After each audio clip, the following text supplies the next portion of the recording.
2부입니다. 잠시 후 일타경제에서 권혁중 경제평론가와 경제 이슈 정리하고요. 이어서 정치토크 거두절미 각설하고로 이어가겠습니다.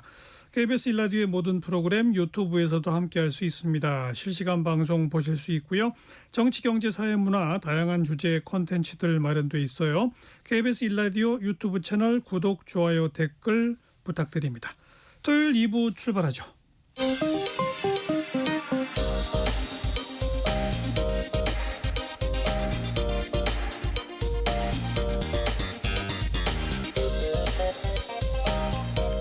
체크 진짜 뉴스 정관용의 시사본부 KBS 1라디오 들어보면 압니다.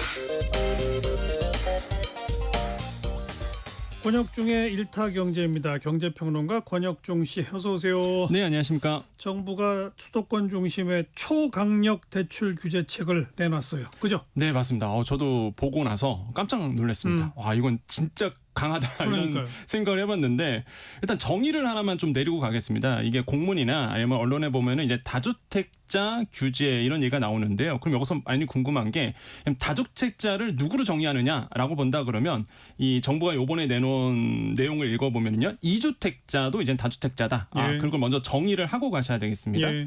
그럼 일단 이번에 크게 세 가지로 좀 나눠지는데요. 일단 다주택자 주담대에 대한 관리 수준을 이제 강화하겠다 이렇게 하고 있는데 차차 이건 좀 자세하게 말씀드릴 겁니다.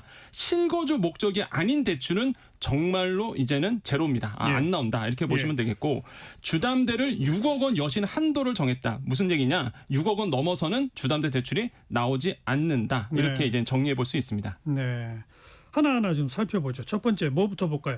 일단 총량 강화 부분인데요. 일단 정부가 원래 예상했던 은행들의 주담대 대출의 총량이 있습니다. 항상. 근데 이거를요, 계획보다 50% 수준으로 줄였습니다. 그러니까 앞으로도 이번 연도 끝날 때까지 주담대한 대출을 은행에서 아무리 해도 총량 규제 때문에 깐깐하게 본다. 그렇기 때문에 대출 받으신 분들은 더 어려워질 수 있다라고 보고요. 절반으로 줄인다는 거고. 네, 절반을 줄입니다. 근데 저도 이번에 좀 깜짝 놀랐던 게 정책 대출도 줄였습니다. 네. 그러니까 우리가 보통 보금자리론, 뒷돈 대출, 이게 정책 대출인데 예. 연간 공급 대비 25%를 감축한다고 돼 있거든요. 그러니까 이 정책 대출마저도 총량을 줄였다. 이렇게 보시면 되겠습니다. 일단 돈줄을 마르게 한다는 맞습니다. 거고. 그다음에는 그다음에 이제 주택 구입 목적 주담대 여신한도인데요. 아마 언론 통해서 많이 들어보셨을 겁니다. 6억 원. 6억 원. 네, 6억 원인데요. 이게 수도권 규제 지역입니다. 한마디로 주담대 한도를요, 6억 원으로 딱 잘랐습니다. 그래서 네. 6억 원 이상은 무조건 뭐 DSR이 되더라도 40% 미만이라도 6억 원 이상은 안 나온다. 이렇게 보시면 되겠는데, 많은 분들이 궁금해하시죠. 왜 6억 원이냐라고 본다 그러면 저는 합리적인 것 같아요. 왜냐하면 6억 원을 30년 만기로 주담대를 받는다 그러면 원리금 합쳐서 거의 300이 넘어가요. 한 달에 300. 네, 한 달에 300이 넘어갑니다. 그러면 우리 소득 가지고 이렇게 한 달에 300 넘어가는 걸 감당할 수 있겠느냐. 그래서 저는 6억 원으로 자른 이유가 합당한 것 같아요. 제 네. 개인적 생각은. 그래서 근데 아무튼 기존에는 뭐 예를 들어 네. 30억짜리 살 때는 담보 비율 같은 거 고려했을 때 네. 한 10몇 억까지 대출을 받았는데 맞습니다. 30억 살 때 사고 싶어도 6억 원까지만 대출해 준다 이 말 아니에요? 맞아요. 그래서 나머지는 자기 돈으로 해라. 그러니까. 이거죠. 그래서 이제는 현금 갖고 있는 분들만 사실상 할 수 있는 건데, 근데 이제는 또 많은 분들이 또 이런 얘기를 합니다. 이거 헌법소원에 되는 거 아니냐. 그러니까 재산권 침해 아니냐 이런 얘기 나오는데, 그게 왜 나오냐면 그 문재인 정부 때 공시지가 15억 이상의 주택을 아예 제출을 못 받게 했었어요. 근데 그 당시에 뭐 헌법소원하고 막 난리도 아니었거든요. 예. 재산권 침해한다. 근데 이번에는요, 걸림돌이 없습니다. 그거 왜 그러냐면 이거 개인에 대한 어떤 규제가 아니라 은행에 대한 규제예요. 예. 그러니까 은행에서 6억 원 이상을 해주지 마라는 거거든요. 그러니까 이게 어떻게 딴지를 걸 수가 없습니다. 그리고 특히 이번에 정책이 금융위에서 나왔거든요. 그렇죠. 네, 그러다 보니까 이건 은행과 관련된 일이에요. 그래서 이게 뭐 헌법소원이라든지 아니면 재산권 침해 문제가 될 게 아무것도 없어요. 은행에서 네. 금융위를 상대로 맞습니다. 우리 이득 볼 기회를 박탈했다라고 네. 제소할 수 있지만 네. 못하죠. 못하죠. 이거 큰일 납니다. 네, 그러니까 하다가는. 이거는 이제 안 되는 거죠. 네. 그래서 이제는 이런 부분이 있겠고, 그래서 저는 생각이 듭니다. 그러니까 또 하나가 여기서 저는 또 얘기가 나오는 게 언론에서 보면은요, 이 대통령실에서 이 부분에 대해서 뭐 몰랐다 알았다 이런 얘기가 막 나오면서 이런 얘기가 또 돌고 있습니다. 시장에서. 야, 이거 대통령실에서 이거 부정했어. 뭐 이런 얘기가 나오는 거예요. 부정하다니요? 예, 그러니까요. 그래서 뭐 게시판에 가보면 반대했다고요? 반대가 아니라 전혀 모르겠었다. 뭐 이런 어떤 게시글이 막 나오더라고요. 그런데 팩트는 아니다라고 말씀드리겠고, 저도 근데 개인적으로 좀 궁금했습니다. 그러니까 언론에서 아니면은 뭐 게시판에서 누리꾼들이 얘기하는 것처럼 정책 혼선이냐? 라고 했을 때 저는 솔직히 제가 정부 일을 나라 일을 해본 적이 없어서 모르겠는데 우리 그 앵커님은 나라 일을 해보셨잖아요. 그럼 대통령실가 이게 규제돼서 나오는 거 맞지 않나라는 생각 들거든요. 이런 건 조율 없이 나오기가 어렵죠. 맞죠? 그런데 예. 이제 금융위원회가 형식상 독립된 기구니까 네. 대통령실은 이건 우리랑 상관없다는 식의 태도를 보이는 거고 네. 동시에 그 멘트는 우리가 요 정책 내용을 다 뭐 6억 원 한도까지 다 정해가지고 우리가 준 거 하나 아니다. 네. 그쪽에서 만들어낸 정책이다. 그러나 우리 알고 있었죠. 어떻게 그걸 모르고 발표를 합니까? 그러니까 이게 정책의 혼선 아니다라는 걸 좀 예. 말씀드리고 싶어요. 그러다 보니까 시장에서 이런 얘기를 하거든요. 야, 문재인 정부 때처럼 정책 내놨다가 취소하고 내놨다가 취소하고 또 이럴 수도 있다. 그렇게 안 되죠. 네, 그러다 보니까 혼란은 있는데 이런 거는 좀 이제는 좀 팩트를 좀 잡아드려야 될 것 같습니다. 그래서 만약에 진짜 네. 그래가지고 이거 발표됐는데 불과 뭐 한 일주일 뭐 한 달 사이에 없었던 일로 다시 한다? 네. 그러면 이재명 정부 망하는 거죠.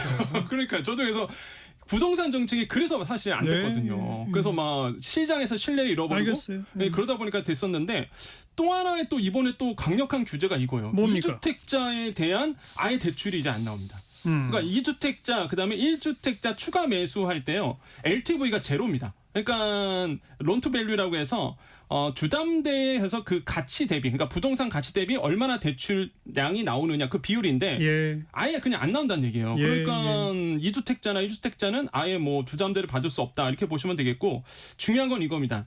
1주택자에 대한 아니면 처분 조건부가 있어요. 한마디로 그건 뭐냐면 내가 지금 한 채가 있는데 이걸 내가 판다는 약속 하에 주담대를 받는 겁니다. 그건 가능해야죠. 가능한데 근데 놀라운 게 있습니다. 정말 팔아야죠. 네. 근데 이거는 2년 안에 팔도록 돼 있었거든요. 그러니까요. 근데 이게 6개월로 바뀌었습니다. 6개월 안에. 그러니까 6개월 안에는 무조건 파셔야 돼요. 그럼 이게 어떤 일이 벌어지냐, 시장에서 급매물이 나옵니다. 그렇죠. 예, 6개월 안에 팔아야 되기 때문에 그러면 가격을 낮출 수밖에 없고 안 팔리면은 급매가 나올 수밖에 없어요. 그럼 네. 부동산 가격은 자연스럽게 떨어지게 됩니다. 이게 이런 효과를 지금 이제 줬다라는 거, 이런 거 보시면 되겠고, 예. 여기서 이제 또 궁금증이 많이 생기죠. 많은 분들이 야, 그럼 6개월 안에 처분 못하면 어떡할 거야? 예. 어떤 처벌이 있는 거야? 보면은요, 기한이익 상실이 일어납니다. 한마디로 은행에서 돈 갚으라 그래요. 대출금을 즉각 회수한다. 회수합니다. 그럼 만약에 회수 못 하잖아요. 경매 벌어버리죠. 예, 그러니까 이런 일도 생기고 3년간 주택 관련해서 대출을 먹었습니다. 예. 이게 정말 강력한 거거든요. 예. 그러니까 이렇게 이제는 강력한 규제가 이번에 좀 들어왔다.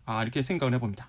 그리고 정말 주택 구입 목적으로 담보대출을 받을 때는 6개월 이내에 진짜 들어가 살아야 된다면서요. 네, 이게 실거주예요. 네. 그러니까 내가 예를 들어서 주담대를 받았잖아요. 그러면은 무조건 6개월 안에는 전입을 하셔야 됩니다. 안 하면 페널티가 또 있는 거예요. 그런데 이것도 공문을 읽어보니까 정책 대출도 동일하게 적용할 예정이다라고 예, 되어 있거든요. 예. 그러니까 정책 대출 받으신 분들도 마찬가지로 6개월 안에는 무조건, 이건 서울 규제 지역입니다. 그렇죠. 6개월 안에는 무조건 이사를 하셔야 된다, 들어와야 된다 이렇게 말씀을 그러니까 드립니다. 진짜 집이 필요해서 사는 사람, 그 사람들 6개월 안에 당연히 이사 갈 거잖아요. 맞습니다. 그다음에 진짜 지금 집이 있는데 팔고 딴 데로 이사를 가야 할 필요가 있는 사람, 네. 정말 팔아야 되잖아요. 네. 그런 사람들만 살아. 맞습니다. 그게 아니라 집이 있는데 뭐 저 대출금 좀 땡겨가지고 뭐 나는 변호사, 마누라는 의사니까 소득이 꽤 되니까 네. 뭐 한 10몇 억씩 대출 받아서 한 채 더 사자. 맞습니다. 이런 거 못하게 하겠다. 네, 아예 못한다. 그런 거죠. 아니죠. 뭐 6억까지 대출 안 받고 네. 하려면 하긴 하죠. 그렇죠. 전부 자기 돈 가지고 하려면 네, 해라. 현금 갖고 네. 계신 분들 가능하죠. 그런 얘기거죠. 이번에. 네, 그래서 과도한 레버리지, 과도한 부채를 받지 말아라. 예. 이렇게 이제는 보고 있는 거고, 그다음에 생애 최초 구입 목적으로 주담대도 규제가 까다로워집니다. 그러니까 생초라고 보통 우리가 얘기하잖아요. 생애 최초로, 이제 처음으로 내가 이제는 주담대 받아서 구매하신 분들이 있는데, 예. LTV가 원래 80이었습니다. 80%였는데 LTV가 70%, 그러니까 가치 대비해서 70%까지만 이제는 수도권 규제 예, 지역에 대출을 예. 받을 수 있고, 예. 똑같이 전입 의무 부과가 6개월 안에 주어진다라는 거. 원래 없었거든요, 이게. 네. 그래서 요것도 이제 새롭게 들어왔습니다. 문재인 정부 때 28번에 걸쳐서 맞아요. 각종 뭐 금융 규제 등등등등 뭐 네. 핀셋이라고 그래갖고서 무슨 구 단위도 아니고 동 단위까지 하고 막 그랬었는데 네. 그 28번 합친 것보다 세다. 네. 이런 표현이 나오더라고요. 한 방이에요, 진짜. 그러니까요. 저는 왜 이게 굉장히 큰 파급력이라 그러면 우리나라의 대부분의 이제 투기 목적이나 투자 목적이 주담대를 다 낍니다. 그러니까 레버리지를 다 껴서 들어가거든요. 그러니까요. 그러니까 이거를 원천 봉쇄하면 영향 받아요. 예. 집값 한번 지금 몇 개월째 쭉 뛰고 있는데 잡힐까요? 저는 단기적으로는 확실한 효과가 있다 생각을 해봅니다. 어차피 저는 좀 걱정스러운 게 이걸 꼭 말씀드리고 싶어요. 강남 지역의 가격이 오르는 거는요. 그들만의 세상이 있습니다. 아이, 물론, 예, 현금 있으신 분들은 그거 가지고 너무 이렇게 왈가왈부할 필요는 없다. 예. 하지만은 이제는 레버리지를 과도한 부채를 끼고 들어가시는 분들이 사실상 이제 시세를 좀 조정했던 부분이 있거든요. 과도하게 뛴 부분. 이런 부분은 이제 확실하게 잡을 수 있다라는 거. 그래서 과도하게 뭐 감당할 수 없는 부채를 얻어서 예. 들어가는 거는 정말로 지양해야 된다라고 생각해 봅니다. 그런 분위기가 있대잖아요. 노무현 때 집값 뛰었다. 문재인 때 집값 뛰었다. 네. 이재명 때 또 뛸 거다. 맞아요. 봐라 지금 뛰고 있지 않느냐. 네. 그러니까 난 지금 빨리 대출 왕창 끼고라도 사야 돼. 그쵸. 라는 심리를 없애버리겠다. 예, 그 얘기인 거죠. 예, 심리를 완전히 꺾어버리겠다는 것이 이번에 이제 정책의 핵심인 것 같습니다. 효과를 한번 지켜봐야 되겠네요. 권혁중 경제평론가였어요. 고맙습니다. 네, 감사합니다.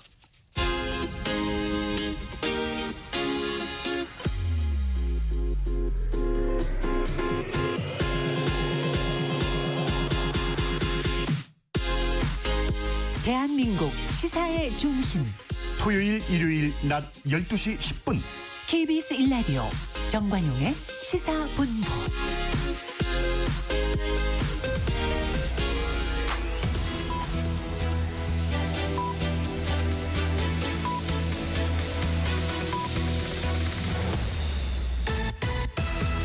고두절미 각설하고 고고고 갈 때까지 가보자. 정관용의 시사본부.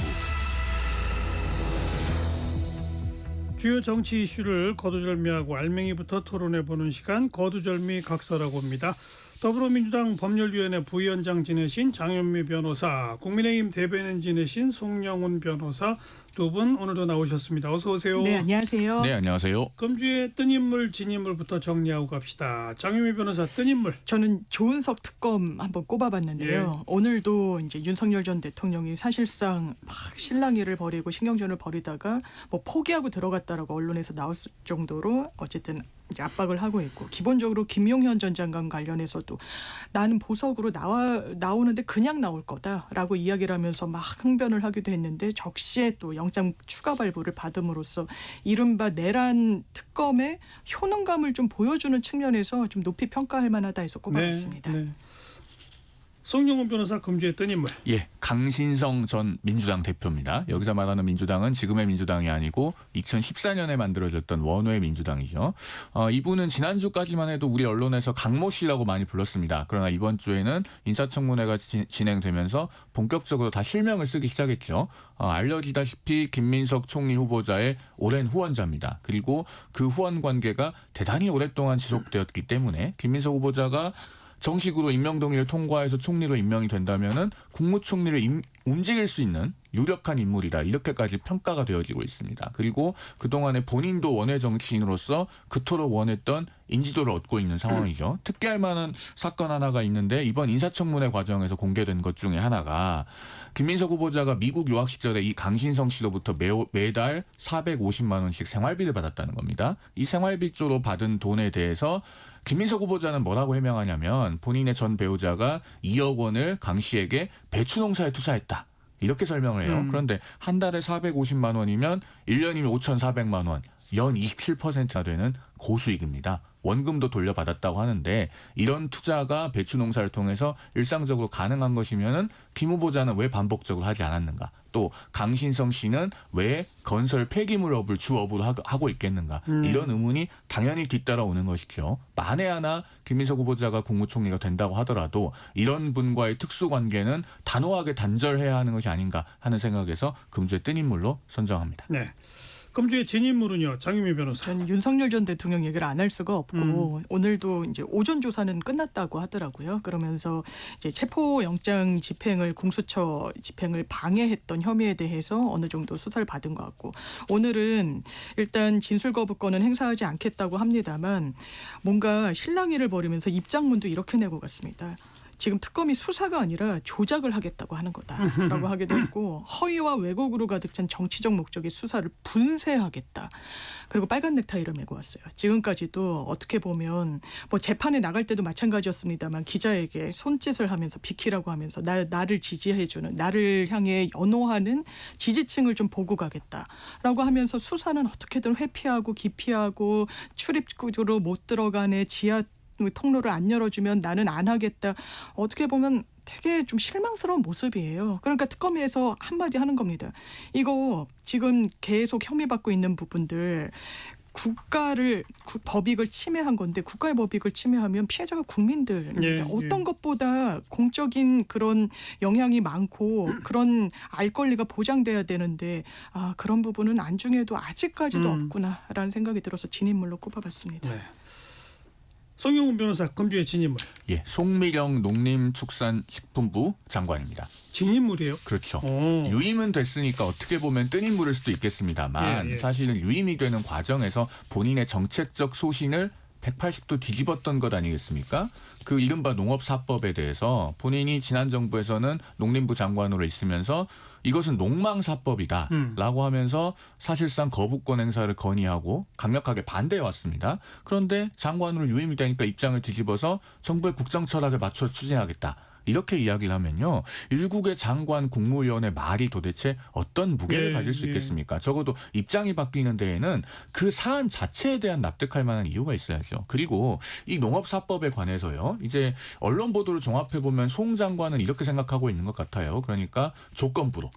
예, 그러니까 쌀 재배 면적을 감축해서 예. 그 감축한다는 조건 하에 남는 쌀을 사주는 방향으로 추진해보자 이렇게 생각을 하는 것 같은데 문제는 그 면적을 어떻게 정하고 또 계획과 관련해서 조건을 어떻게 결부짓느냐 하는 겁니다. 물론이죠. 지금 국회 농해수위 그 소관 상임위에서 법안 소위에 가 있는 법안 중에는요. 이 계획을 수립해서 시행하기만 하면 달성이 안 돼도 수립 시행을 조건으로 그냥 남는 쌀을 사주기로 하는 그런 법안도 올라가 있습니다. 네. 그리고 그 면적도 조금만 줄인다고 한다면은 결국은 국가 재정에 미치는 영향은 그대로 아니겠습니까? 이런 식으로 소신을 뒤집는 것은 굉장히 지양되어야 마땅하다라는 측면에서 금주의 진인물로 이 선정하겠습니다. 송미령 장관은 아무튼 화제의 인물이고 화제의 인선이기 때문에 네. 민주당 쪽은 어때요? 그러니까 민주당에서도 좀 일각에서는 비토의 비판적인 시각이 있었죠. 나오죠. 이제 농민단체에서도 이건 잘못된 인사다라고 하는데 일단 이재명 정부에서는 정정부 국무위원도 이제 한두 분 정도는 연임을 좀 고려했다라고 나오고 있고 이제 여성목 이야기를 하는데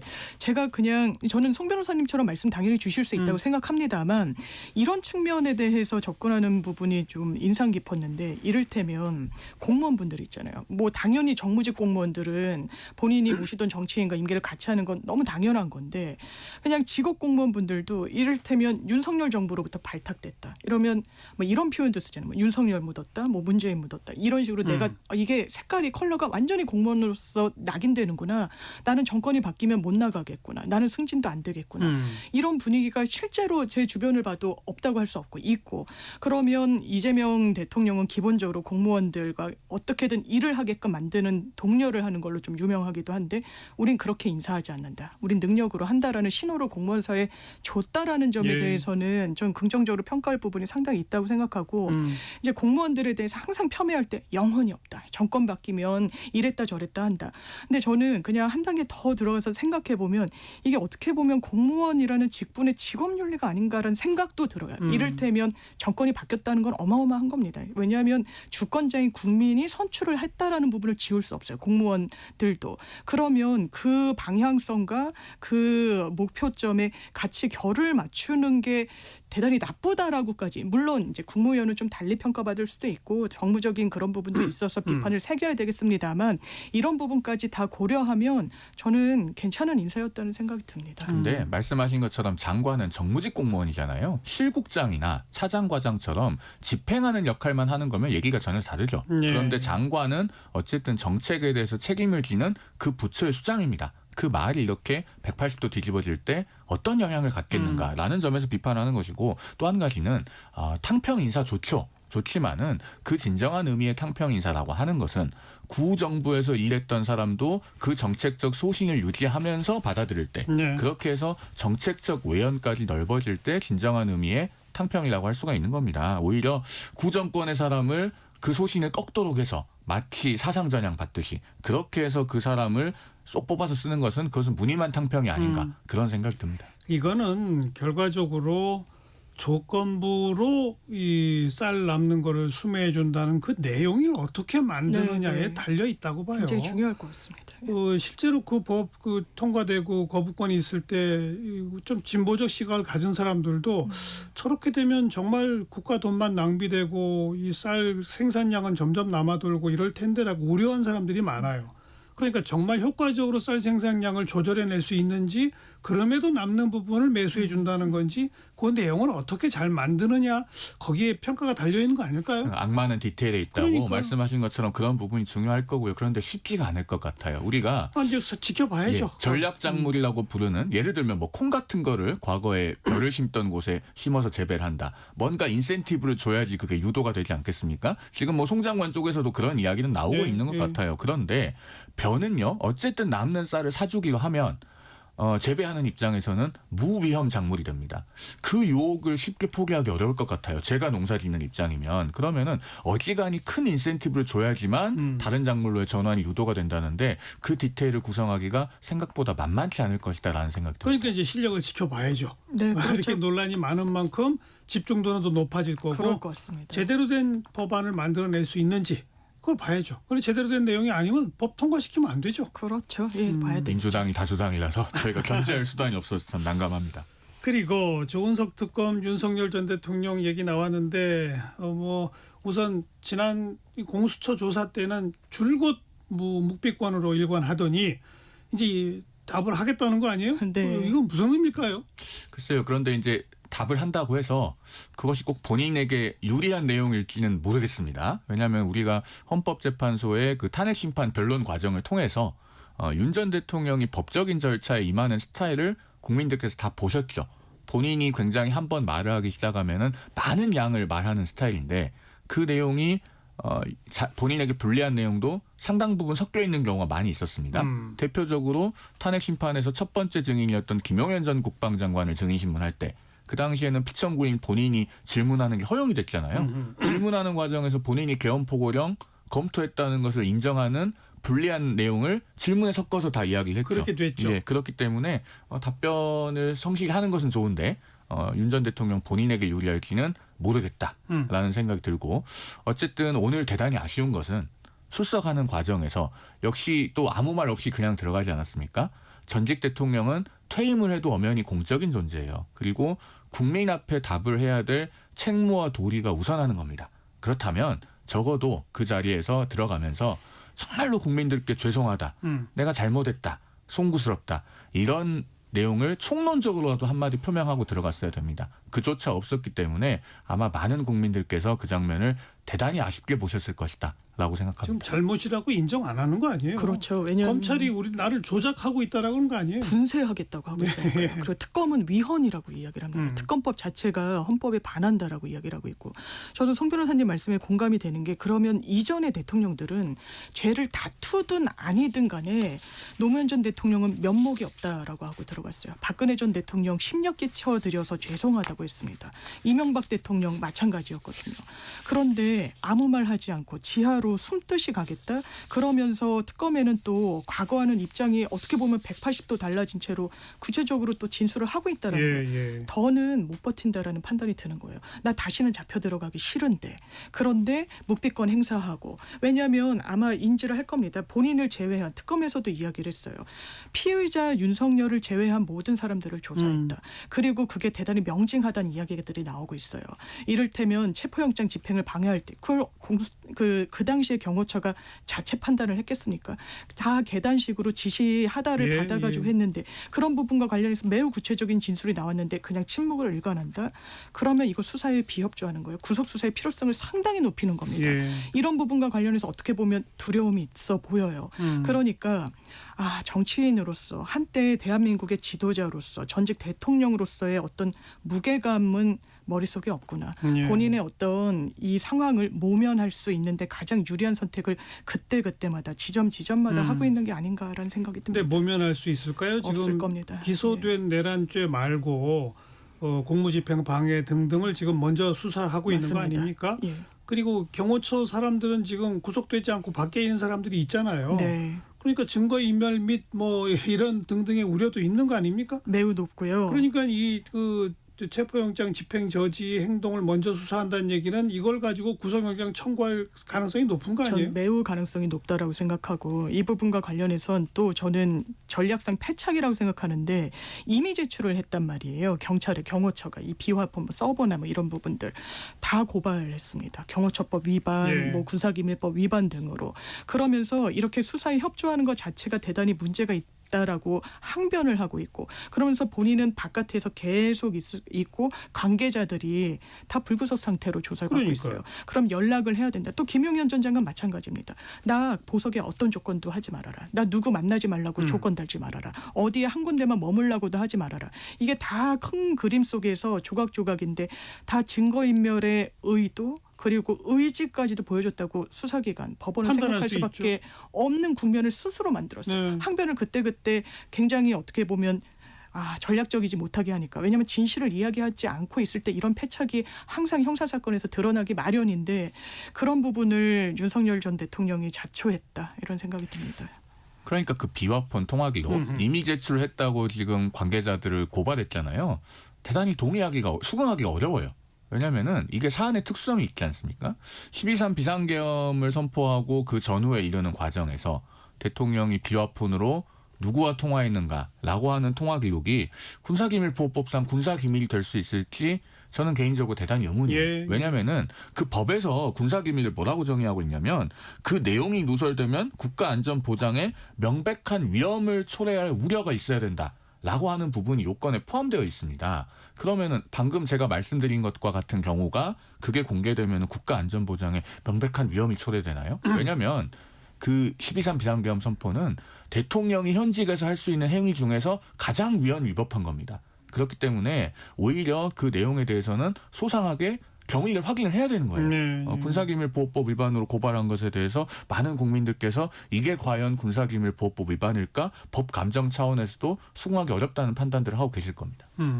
아무튼 지금 모든 범죄의 최정점인데 혼자만 구속 안 되어 있는 상태는 뭐 그동안에는 대선에 미칠 영향을 고려해서 검찰 경찰이 좀 자제했다 손 치더라도 특검이 발족한 이상 자제할 이유가 없는 거 아닙니까?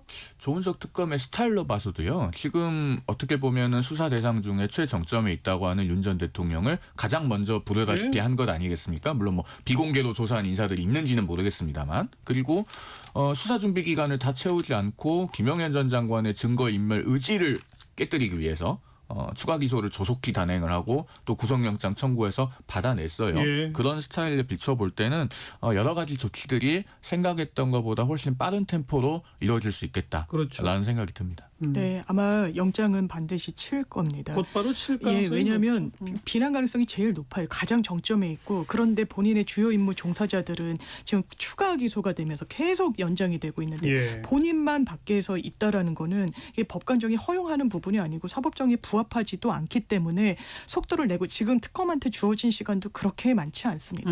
혐의는 지금 무려 11개나 되는데 그렇다면 인신을 확보하는 수순으로 갈 수밖에 없다. 네. 이렇게 생각합니다.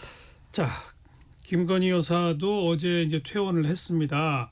뭐 일각에서는 뭐 우울증으로 입원했다는데 왜 휠체어를 타고 나와 뭐 이런 걸 문제 삼던데 전 뭐 그런 건 문제 삼을 필요 없다고 봐요. 뭐 몸이 안 좋으면 휠체어 탈 수도 있는 거죠. 그런데 이제 아무튼 수사를 받아야 되지 않습니까? 그리고 특검이 부르면 나가겠다고 하는 자세죠. 네, 그렇습니다. 여기도 빨라지겠죠. 이것도 속도를 안 낼 수가 없고요. 도이치모터스는 이른바 이제 공범인지 아닌지는 헤아려 봐야 되겠지만 그 일당들의 대법원 판결까지 다 확정이 돼서 나왔어요. 그러면 그동안은 시효가 중단됐었지만 시효가 다 카운트가 되고 있습니다. 이 10년 전 사건이거든요. 그럼 속도를 안 내면 시효를 도과한다. 이건 있을 수가 없는 예. 일이기도 하고 또 대단히 명징한 증거들이 김건희 여사의 육성으로 본인이 보낸 문자로 나눴던 대화로 거기에 공천 개입, 이권 개입, 통일교에 대한 어떤 그런 지원들 대단히 많이 나오고 있어요. 샤넬백과 관련해서도 신발로 바꿨니? 취임 전에 800만 원짜리를 받고 취임 이후에 1,200만 원짜리를 받고 이런 부분이 샤넬코리 압수수색 등으로 다 일단 밑바닥이 다 깔려 있는데 가장 정점에 있는 김건희 여사의 진술로 마무리를 짓는 수순으로 왔습니다. 너무 예. 지체가 됐으니까. 예. 거기에 대해서 또 안 나가겠다? 이거야말로 진짜 체포영장이 또 발부사유인 안 나갈 거죠. 방법이 없죠. 없습니다.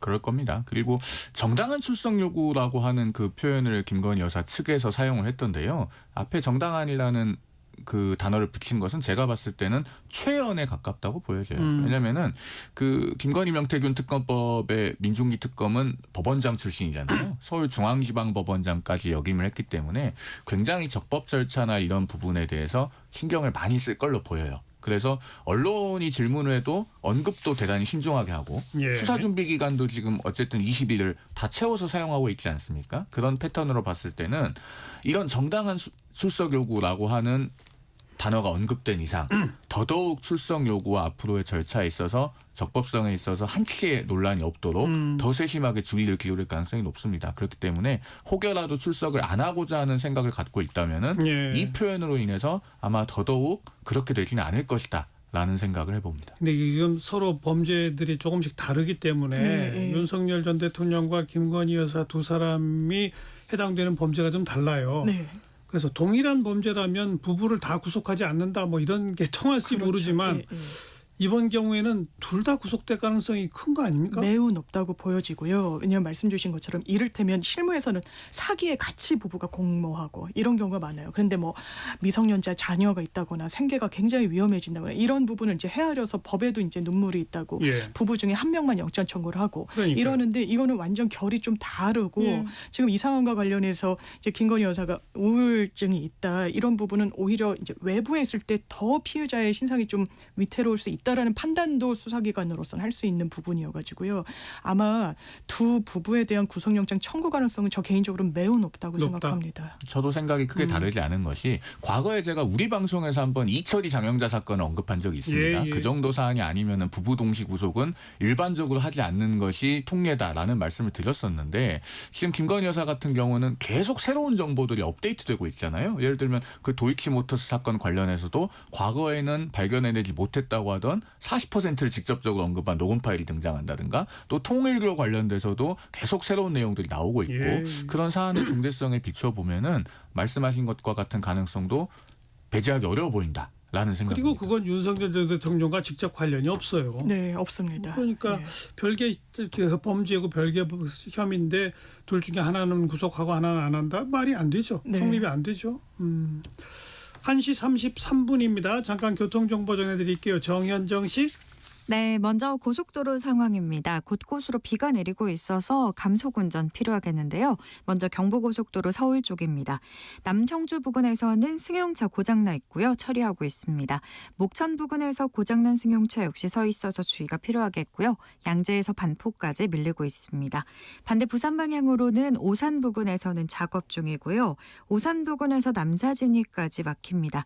청주에서 남이분기점까지 천천히 가고요. 서울 양양고속도로는 양양 쪽인데요. 덕수 3패에서 남양조금소까지 제속도 못 냅니다. 화도분기점에서 서종까지 천천히 가고요. 서해안고속도로 서울 쪽으로 일직분기점에서 금천까지 막히고 있습니다. 반대 목포 쪽으로는 무창포 부근은 소형 화물차가 고장나 서 있고요. 영광 2터널 부근 주의하셔야겠는데요. 승용차 고장나 있습니다. 앞차와의 안전거리 유지하시기 바랍니다. KBS 교통정보센터였습니다.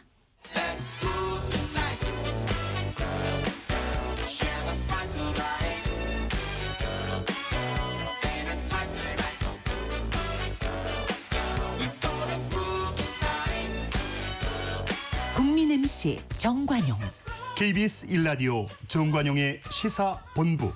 들어보면 달라요.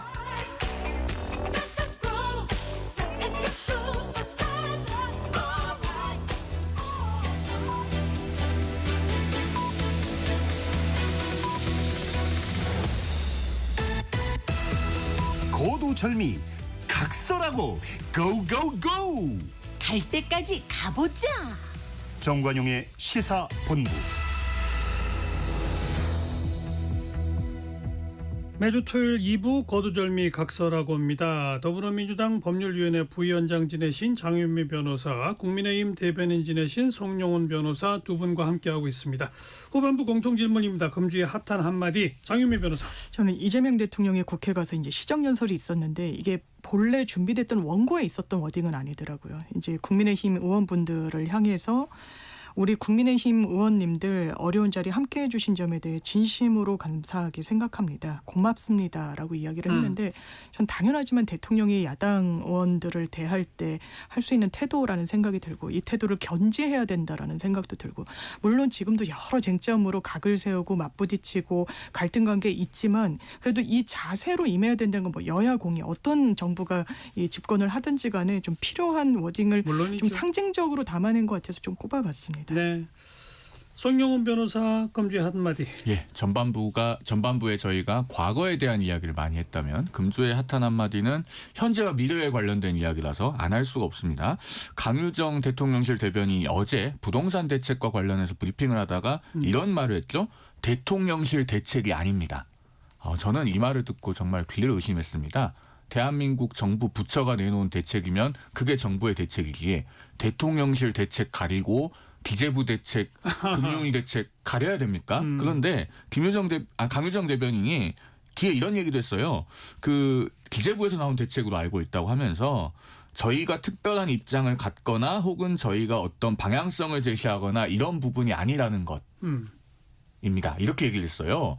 아니 그러면은 이 중요한 부동산 대책에 대해서 지금 대통령실이 입장도 없고 방향성도 없어요? 지금 앞서 권혁중 경제평론가도 예, 얘기하고 갔습니다마는 이게 지금 그동안의 수요를 억누르기 위한 대책 중에서는 가장 강력한 형태입니다.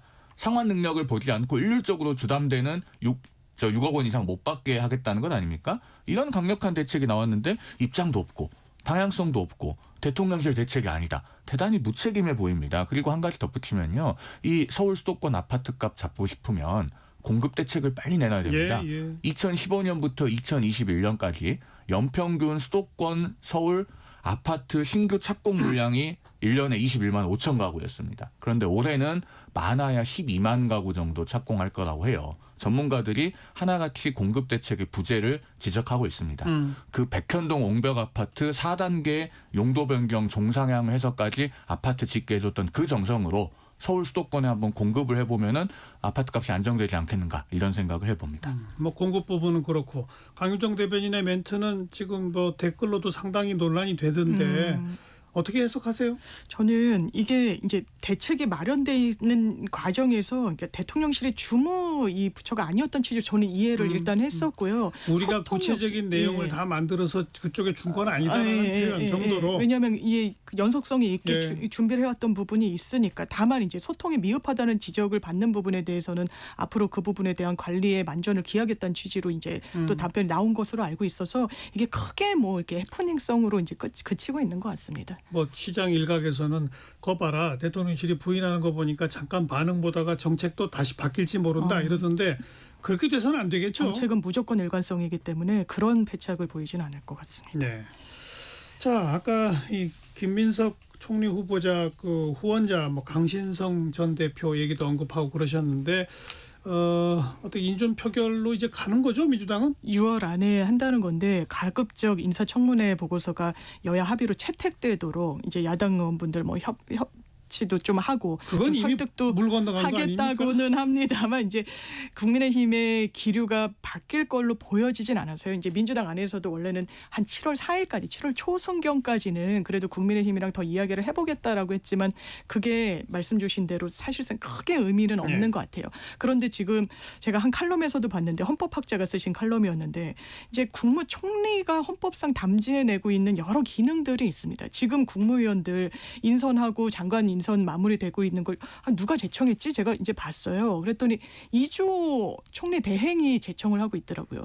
이 부분이 헌정사에는 어쨌든 계엄, 내란과 무관하지 않은 이제 국무위원인 부분이 있고 또 이제 교육부총리로 상당히 부총리급이셨는데 이런 부분과 관해서 제청하는 게 과연 이 역사에 온전히 좀 좋은 기록으로 남을 것인가의 의문도 있어서 이 부분은 속도를 낼 수밖에 없는 부분이 있고 그렇다면 이 부분에 대해서는 결정적 낙마 사유가 있다고는 보여지지 않고 대통령 이제 국정수행 지지도에도 아마 김민석 후보자에 대한 이슈도 당연히 녹아져 있을 텐데 예.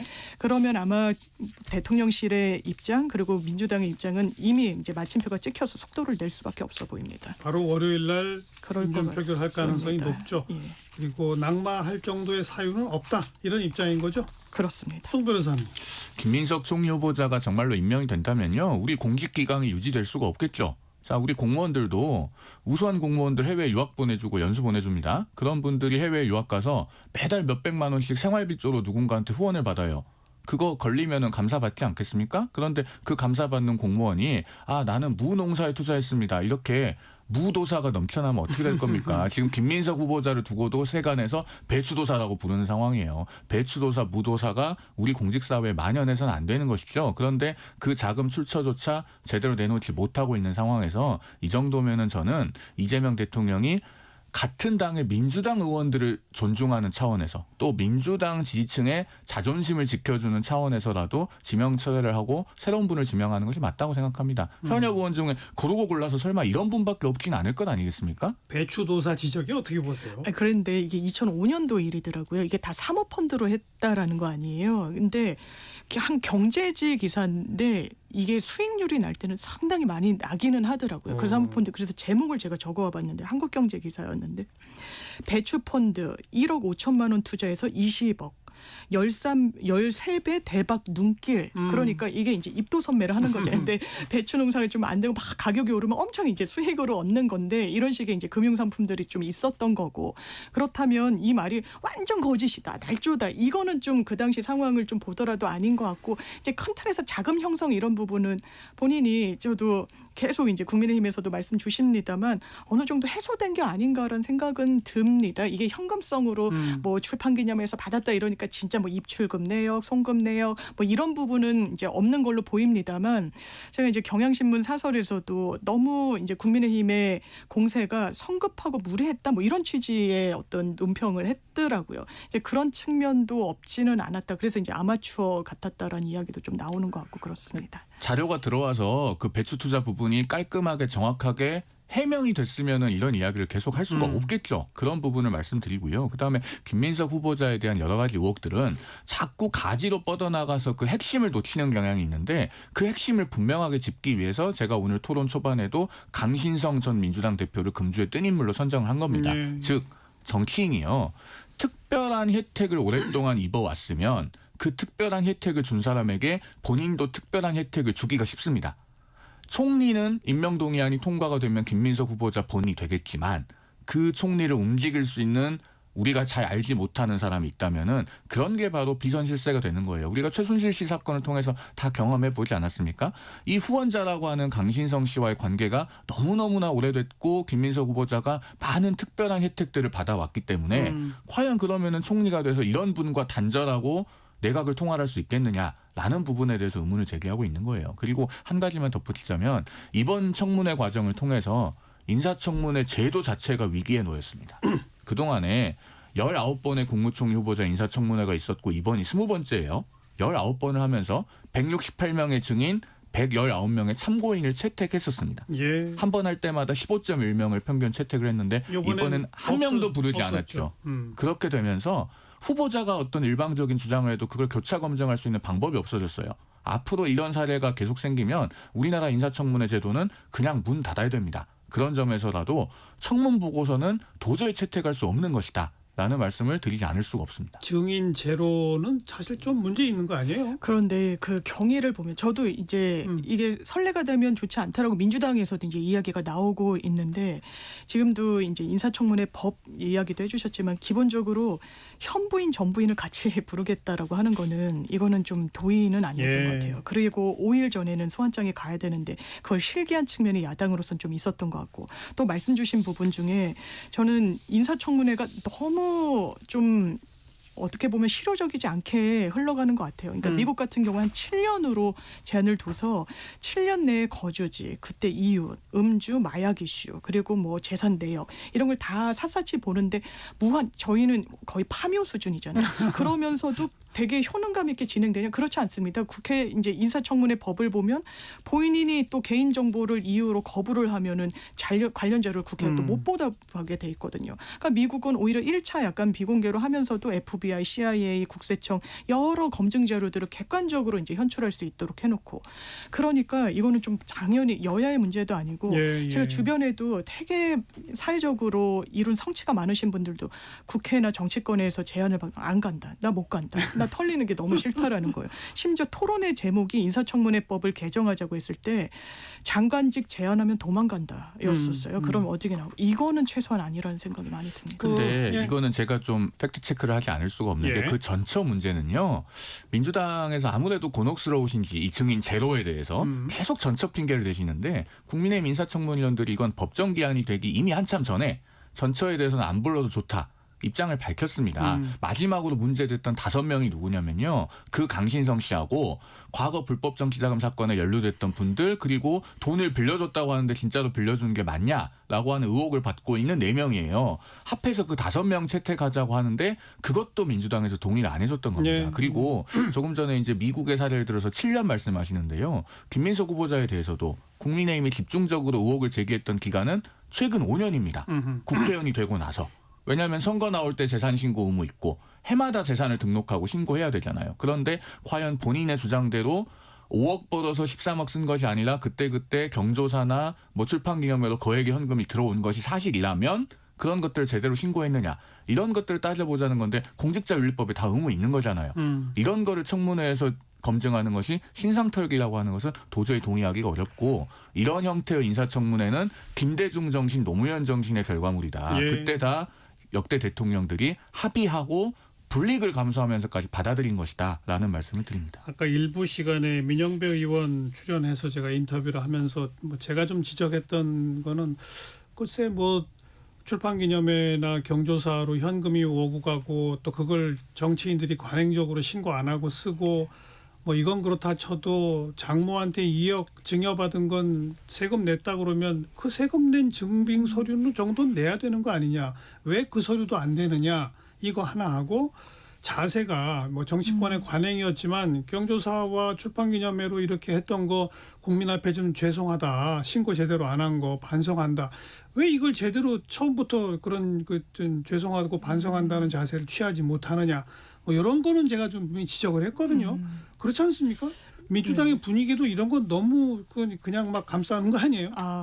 네, 어떤 말씀이신지 제가 알겠고 아마 이제 그냥 헤아려 보기에는 그러니까 경조사로 들어오고 뭐 이런 출판기념회는 정치자금법상 신고 의무가 일단 없으니까 왜 신고하지 않았다고 나한테 계속 그러느냐 뭐 이 항변을 하고 싶었던 것 같고 다만 그걸 이제 현금 자산으로 보유하고 있으면 고위공직자 재산 신고를 할 때 이제 신고를 해야 되는데 이제 소비에 따라 해서 이제 신고할 때는 그 돈이 뭐 추징금도 내고 뭣도 내고 빚도 갚고 해가지고 이제 없었다는 건데 아마 더 겸허하게 임하는 게 낫지 않았겠느냐라는 말씀 주시는 부분에 대해서는 새길 부분이 있다고 생각합니다. 그렇죠.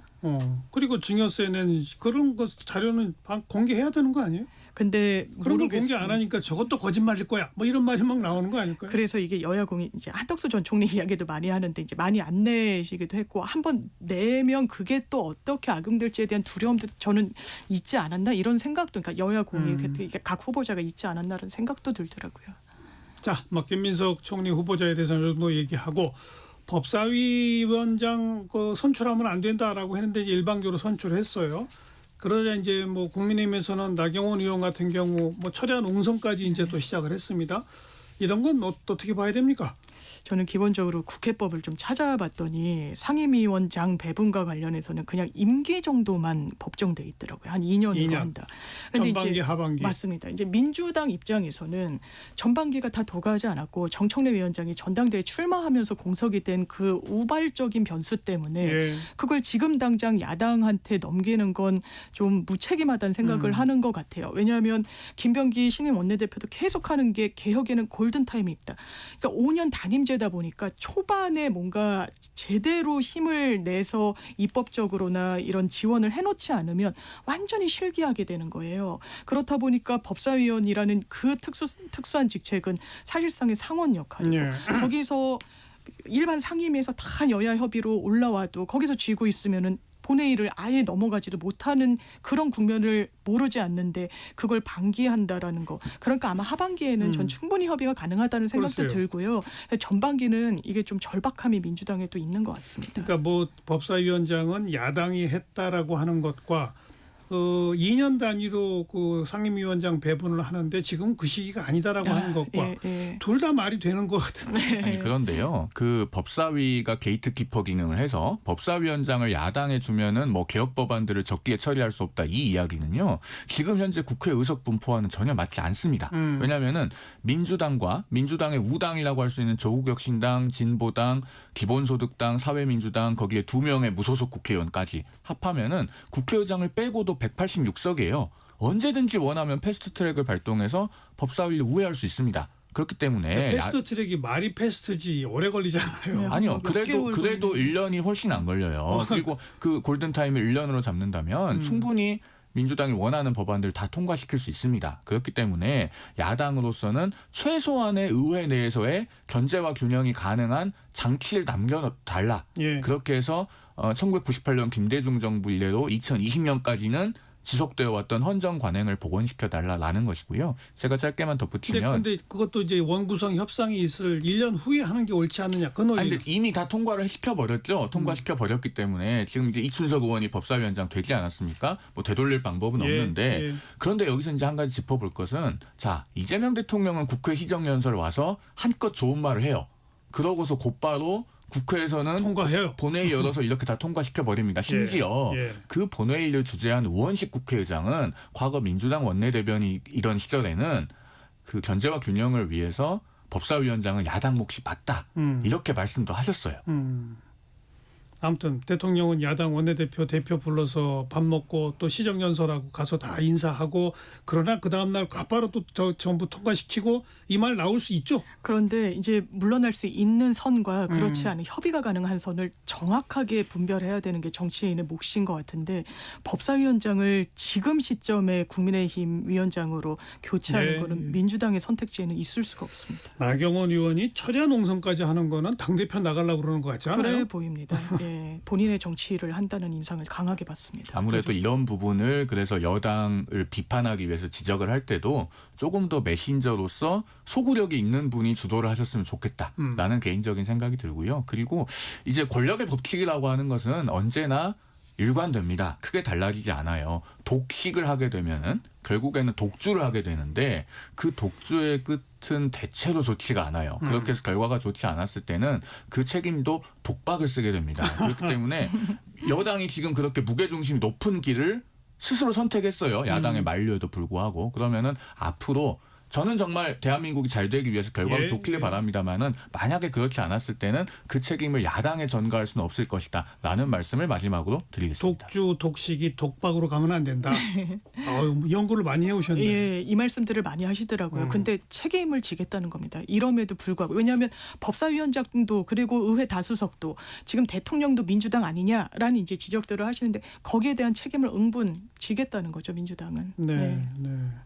그리고 할 일은 하겠다는 거고 그것도 초반 1년에 가급적 많이 빨리 하겠다는 성과를 거고. 내겠다는 겁니다. 그리고 그다음에 책임은 우리가 지겠다는 네, 거고. 그건 당연합니다. 집권 세력으로서 책임을 안 질 수는 없고 법사위원장직이 야당이었으니까 우린 책임 없다. 이거는 정말 무책임한 그렇죠. 거니까요. 예. 그리고 1년 뒤 후반부 원구성 때는 법사위원장 야당에 줄 것 협의할 수 있다. 저는 개인적으로 협의해야 된다고 생각합니다. 그렇죠. 글쎄요. 그런데 그 1년 안에 우선적으로 하겠다는 일들이 네. 앞서 코너에 출연했던 민영배 의원 등이 공동으로 발의했던 검찰 해체 3법처럼 대한민국의 시스템을 파괴하는 일들에 우선순위가 있는 것이 아닌가 하는 우려는 굉장히 많이 듭니다. 그것도 아무튼 책임지겠다는 네, 거 아닙니까? 그렇습니다. 해놓고 나서. 자, 오늘 여기까지 거두절미 각설하고였습니다. 더불어민주당 법률위원회 부위원장 지내신 장윤미 변호사, 국민의힘 대변인 지내신 송영훈 변호사 두 분 수고하셨습니다. 감사합니다. 감사합니다. 김종환의 사랑을 위하여 함께 듣고요. 내일 뵙겠습니다.